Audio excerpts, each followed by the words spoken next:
Ahmed, concealed behind floral curtains, stifles a giggle as his mother frantically searches for her chuni.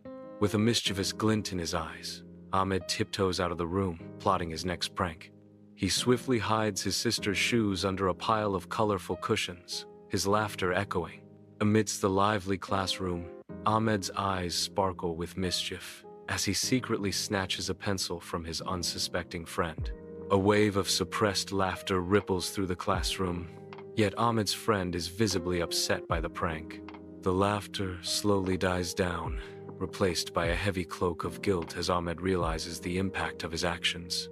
Ahmed returns the pencil, a gesture of friendship in the sun-drenched classroom. "I'm sorry. From now on, I'll make jokes that make everyone happy."